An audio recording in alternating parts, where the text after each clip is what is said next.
I'm only teaching one principle,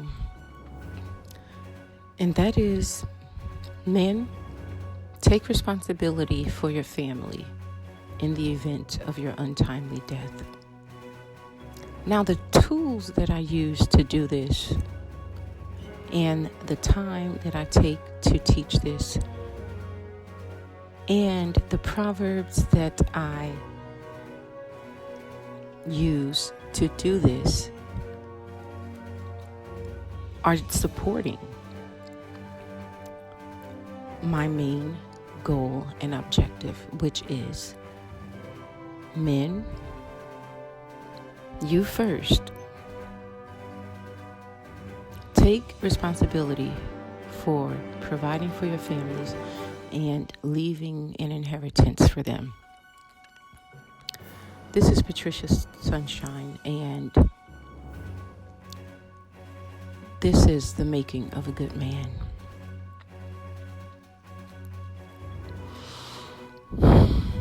Now, why did I choose the making of a good man? Because I think society is on the verge of a breakdown. I think we're losing our core values as a whole.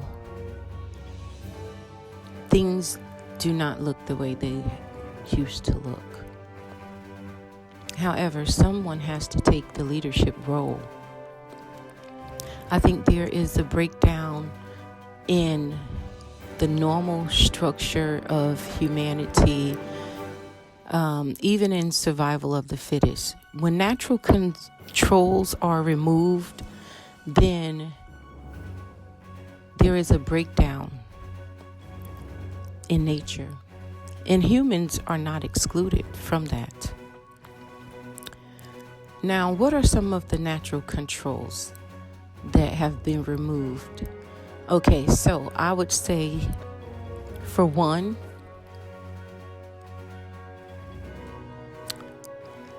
the sexual gene pool, the selection that we would normally have to choose from, has been tampered with.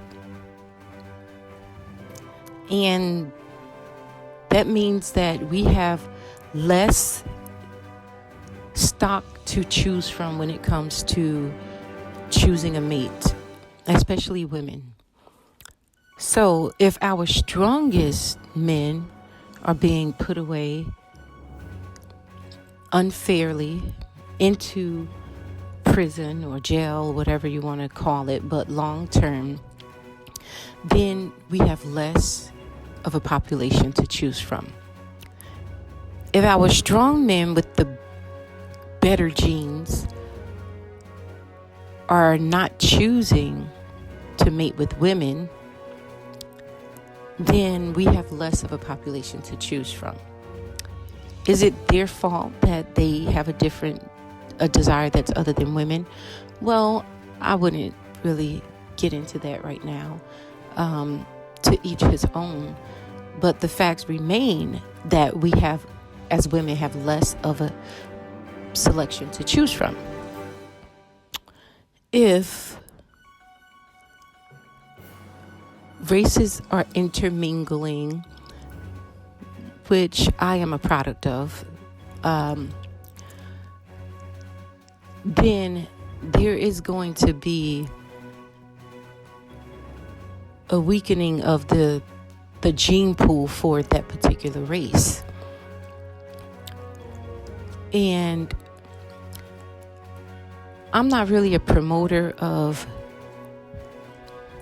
race perseverance. I'm just making a point that, if that's what someone wants, then we would have less of a selection to choose from, if we are stepping outside of our race. So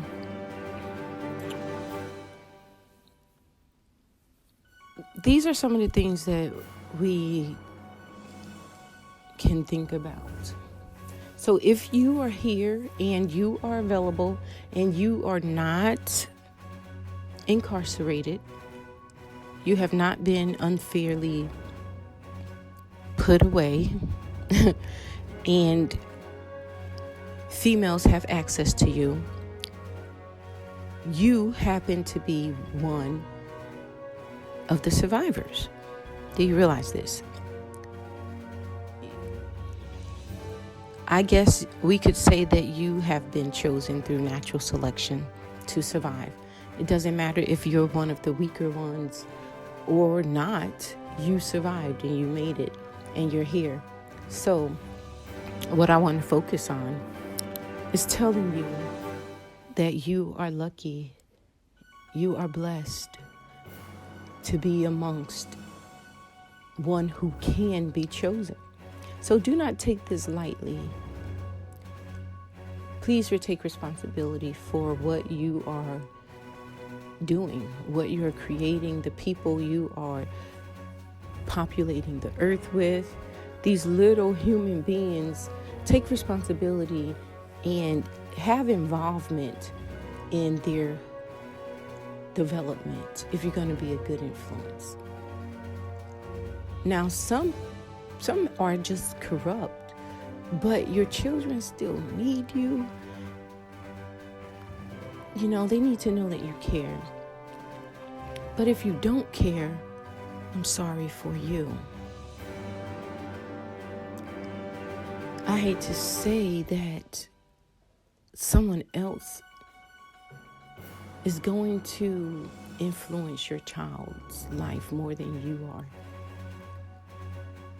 I guess it's a form of social adoption. Now, even if you are not involved in your child's life, guess what? You can do the responsible thing of still providing an inheritance for your child. If you put your sperm out there, can you please take responsibility for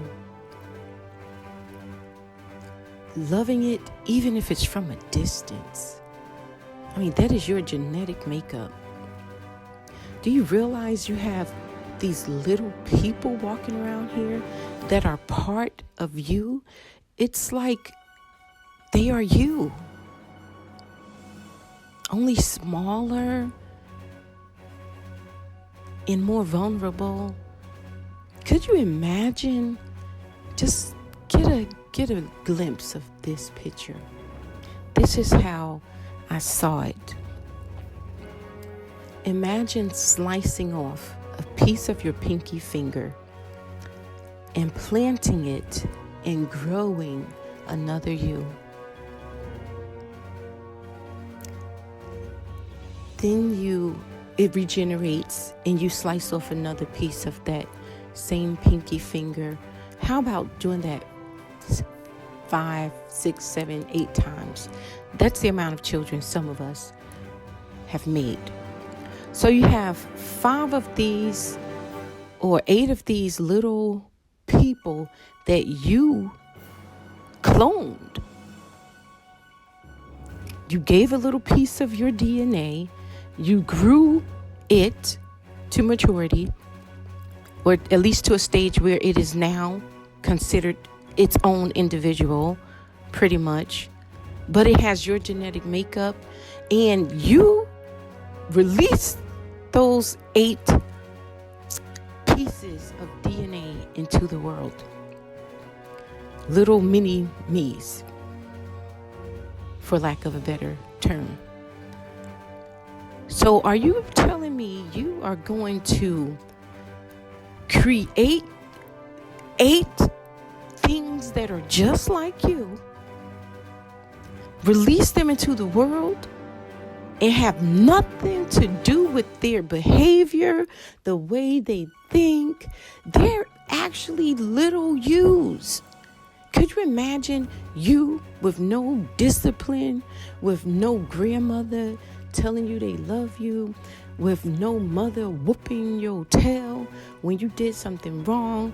Can you imagine 8 little defiant, ungroomed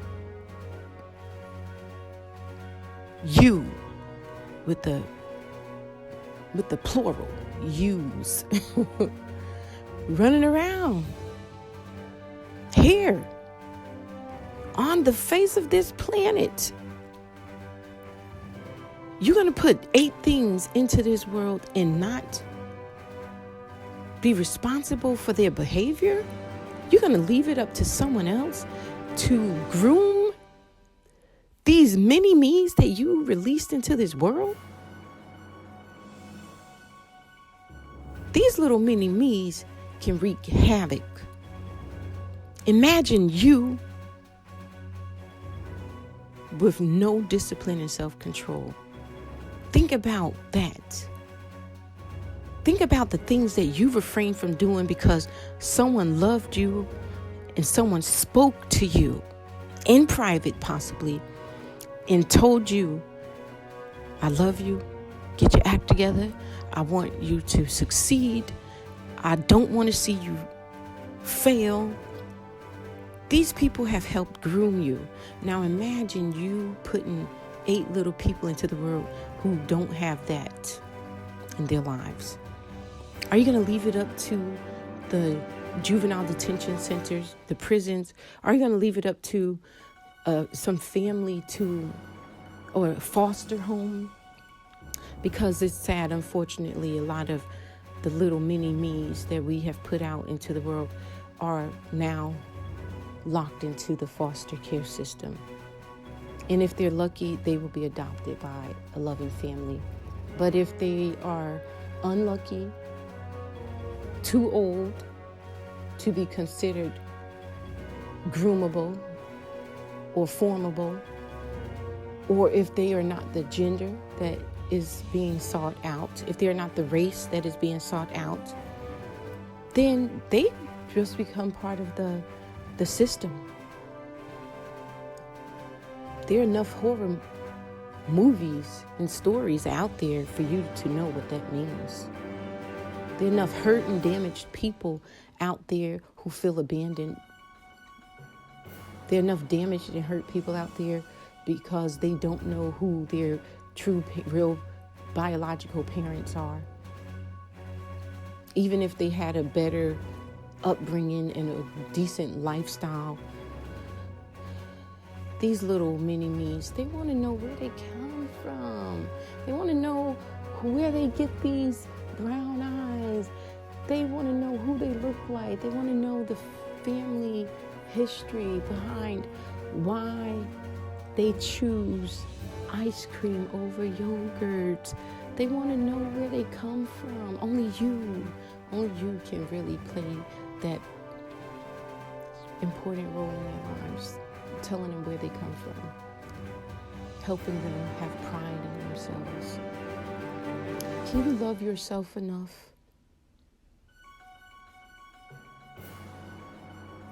Can you love yourself enough to love what comes from you?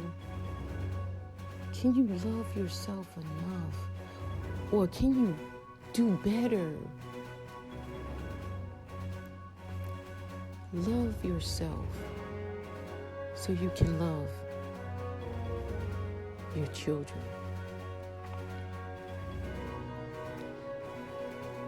Find your children, man. Once you find your children, get to work. Set up something for them so they'll have a brighter adulthood future. A lot of these adults are going into the world already in poverty. They go into college with no way to pay for it. And trust me when I say grants don't fit the bill. Free money is limited. Scholarships work wonders. But how about a trust that you set up for all your mini-me's running around here? If you can't help them while you're alive, at least provide for them when you're dead. This is part of planning. This is the making of a good man. I'm Patricia Sunshine. I love you all.